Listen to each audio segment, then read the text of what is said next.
reported that flights 175 and 11 crossed paths at the same moment, directly above the Stewart International Airport in New Windsor, New York. Well, what a coincidence! One of the controllers of this facility is reported to be also the controller of the Egypt Air Flight 990 that crashed in 1999, when the pilot supposedly committed suicide. Interesting. Point 19.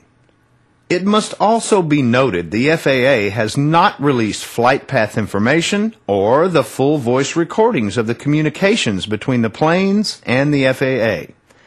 There are 2 black boxes on each large airliner, and these boxes are built to withstand major crashes. Thus, it is a bit strange that the FAA says that most of the information on all 8 black boxes of these flights was destroyed. Point 20. Few Americans are aware of a technology called Global Hawk. With this technology, flying drones, which look very similar to commercial planes, can be maneuvered with great precision.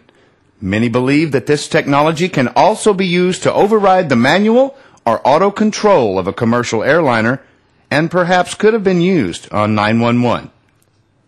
21. The official story is United Flight 93 took off from New Jersey, was hijacked, and flew out to Ohio, where it turned around and headed back towards Washington, D.C. Supposedly, the passengers made several calls to loved ones, and Scott Beamer and others made an attempt to take back control of the plane. During the fight, the plane crashed. The problem with this story is that the plane did not crash because of the fight. The plane was shot down. Here are the facts. 1. The debris was scattered over an 8-mile radius. 2. The debris was blown into tiny pieces. 3. Witnesses in the area report hearing a loud explosion while the plane was in the air and seeing military jets. Point 22. Several years ago, professional golfer Payne Stewart was flying with friends out of Florida in a small private jet towards Dallas. Within a short period of time after takeoff, there was a malfunction in the plane, and the pilot and passengers passed out and lost contact with the FAA. Within 18 minutes, NORAD had scrambled an F-16 to fly next to this plane. Within 22 minutes, there were 4 F-16s flying in tandem with this disabled plane. This is all standard operating procedure, SOP. NORAD's Central Command headquarters are in Cheyenne Mountain, Colorado. They have the highest quality tracking technology in the world, and it is their responsibility to monitor the skies over America and to protect America from missiles and planes. That is their job. In contrast, no F-16s or other planes were scrambled in time for flights 11 or 175 that took off from Boston, even though there was 36 minutes between the time the FAA knew there was a hijacking and the time Flight 175 crashed into the South Tower. The case of Flight 77 is even more alarming, as it was in the air for over 43 minutes with full knowledge that it was aimed at the White House, the Capitol, or the Pentagon. Andrews Air Force Base is only minutes away, and not one plane was sent up, and no planes were scrambled from the Langley Air Force Base until after the attack. There are several military bases in the area with the capability and responsibility to protect our capital, yet nothing was done. It appears that the order was given by NORAD to stand down. The destruction of the World Trade Center complex. None are more hopelessly enslaved than those who falsely believe they are free. German philosopher Goethe. The whole world saw it. Those jets flew into the skyscrapers. There were enormous explosions, and the fires brought the buildings down. We all saw it with our own eyes. Everybody knows it. I have heard this or similar refrains from numerous people as they look at you with this incredulous gaze that someone would even doubt that it happened as explained on the tube. However, there is more to this story than meets the eye, especially the eye that has been exposed to the filter of corporate television. Point 23. Construction on the World Trade Center buildings 1 and 2, that's north and south, was commenced on September the 11th, 1971. At 1,350 feet, they were two of the tallest and most famous buildings on Earth.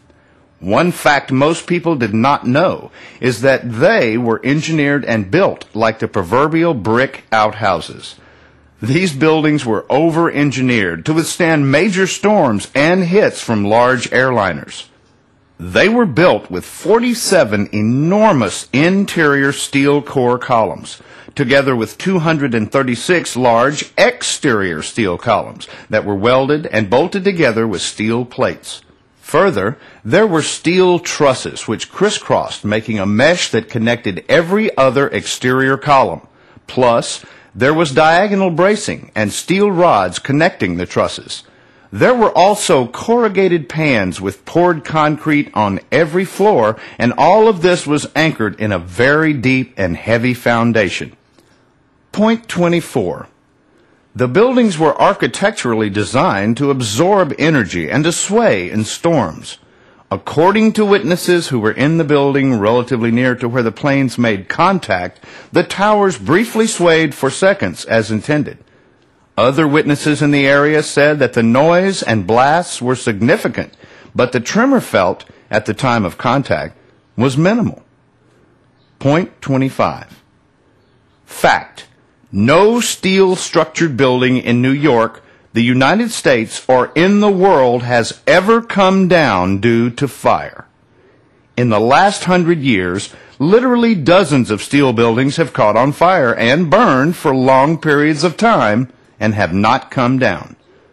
A good example is the Meridian Plaza in Philadelphia, a 38-story office building that in 1991 had a hot fire.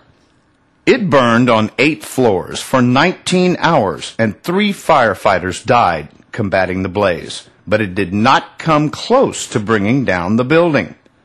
In contrast, the World Trade Center North Tower fire lasted 1 hour and 43 minutes, and the World Trade Center South Tower fire lasted 56 minutes.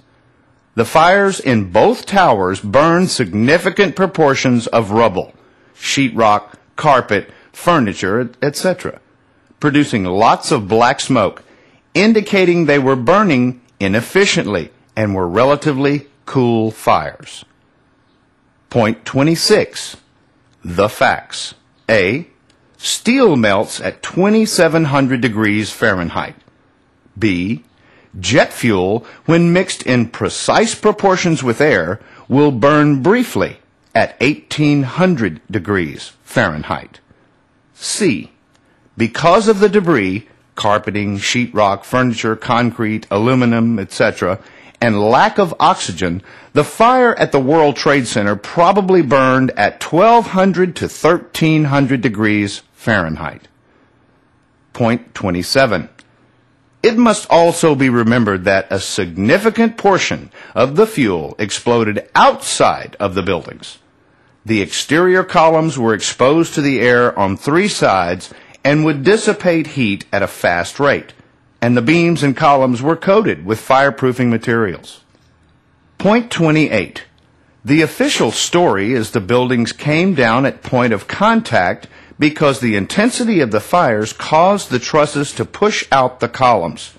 Yet, when one views the hole created in the North Tower by the plane, there are only relatively small fires, and the heat must not be excessive because you can see 2 people standing and staring out near the opening.